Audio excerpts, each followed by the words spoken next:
The next story from the last chapter of 32 True Stories. I Can Turn Myself into a Shouting Optimist Within an Hour by Roger W. Babson, famous economist, Babson Park, Wellesley Hills, Massachusetts. When I find myself depressed over present conditions, I can, within 1 hour, banish worry and turn myself into a shouting optimist. Here is how I do it. I enter a library, close my eyes, and walk to certain shelves containing only books on history. With my eyes still shut, I reach for a book, not knowing whether I am picking up Prescott's Conquest of Mexico or Suetonius' Lives of the 12 Caesars. With my eyes still closed, I open the book at random. I then open my eyes and read for an hour.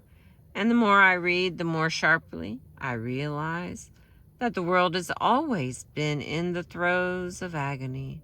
A civilization has always been tottering on the brink. The pages of history fairly shriek with tragic tales of war, famine, poverty, pestilence, and man's inhumanity to man. After reading history for an hour, I realized that bad as conditions are now, they are infinitely better than they used to be. This enables me to see and face my present troubles in their proper perspective, as well as to realize that the world as a whole is constantly growing better. Here is a method that deserves a whole chapter. Read history.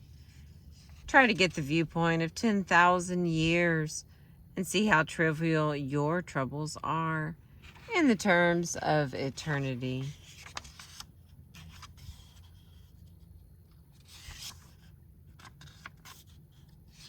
Let's see.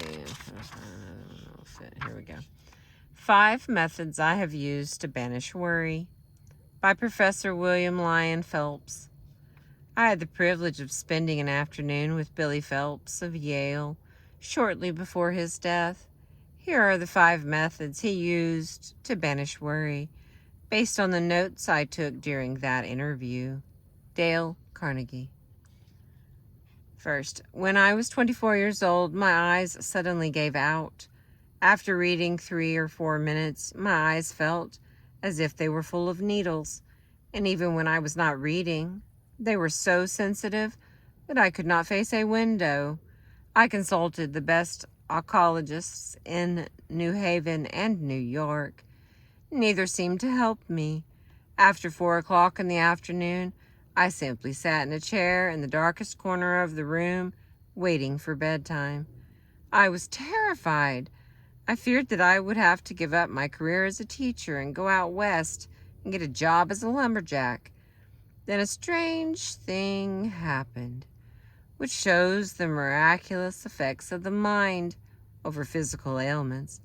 When my eyes were at their worst that unhappy winter, I accepted an invitation to address a group of undergraduates. The hall was illuminated by huge rings of gas jets suspended from the ceiling. The lights pained my eyes so intensely that, while sitting on the platform, I was compelled to look at the floor. Yet, during my 30-minute speech, I felt absolutely no pain, and I could look directly at these lights without any blinking whatever. Then, when the assembly was over, my eyes pained me again. I thought then that if I could keep my mind strongly concentrated on something, not for 30 minutes, but for a week, I might be cured. For clearly it was a case of mental excitement triumphing over a bodily illness. I had a similar experience later while crossing the ocean. I had an attack of lumbago, so severe that I could not walk. I suffered extreme pain when I tried to stand up straight. When in that condition, I was invited to give a lecture on shipboard. As soon as I began to speak, every trace of pain and stiffness left my body. I stood up straight, moved about with perfect flexibility, and I spoke for an hour. When the lecture was over, I walked away to my stateroom with ease. For a moment, I thought I was cured, but the cure was only temporary. The lumbago resumed its attack. These experiences demonstrated to me the vital importance of one's mental attitude. They taught me the importance of enjoying life while you may. So I live every day now as if it were the first day I had ever seen and the last I were going to see. I am excited about the daily adventure of living, and nobody in a state of excitement will be unduly troubled with worries. I love my daily work as a teacher. I wrote a book entitled The Excitement of Teaching. Teaching has always been more than an art or an occupation to me. It is a passion. I love to teach, as a painter loves to paint, or a singer loves to sing. Before I get out of bed in the morning, I think with ardent delight of my first group of students. I have always felt that one of the chief reasons for success in life is enthusiasm. 2.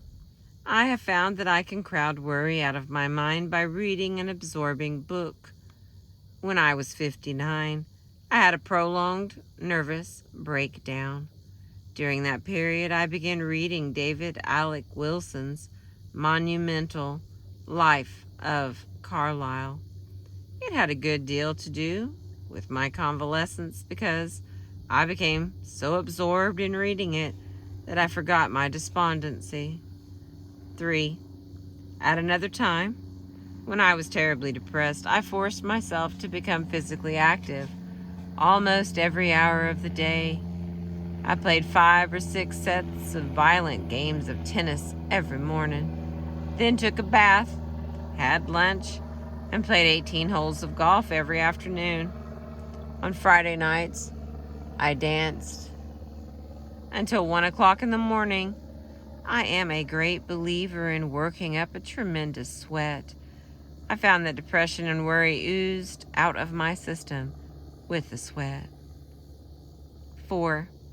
I learned long ago to avoid the folly of hurry, rush, and working under tension. I have always tried to apply the philosophy of Wilbur Cross. When he was governor of Connecticut, he said to me, "Sometimes when I have too many things to do all at once, I sit down and relax and smoke my pipe for an hour and do nothing." 5. I have also learned that patience and time have a way of resolving our troubles. When I am worried about something, I try to see my troubles in their proper perspective. I say to myself, 2 months from now, I shall not be worrying about this bad break. So why worry about it now? Why not assume now the same attitude that I will have 2 months from now? To sum up, here are the 5 ways in which Professor Phelps banished worry. 1. Live with gusto and enthusiasm. I live every day as if it were the first day I had ever seen and the last I were going to see. 2. Read an interesting book. When I had a prolonged nervous breakdown, I began reading The Life of Carlyle and became so absorbed in reading it that I forgot my despondency. 3. Play games. When I was terribly depressed, I forced myself to become physically active almost every hour of the day. 4. Relax while you work. I long ago learned to avoid the folly of hurry, rush, and working under tension. 5. I try to see my troubles in their proper perspective. I say to myself, 2 months from now, I shall not be worrying about this bad break. So why worry about it now? Why not assume now the same attitude that I will have 2 months from now. Thank you for listening. I appreciate you.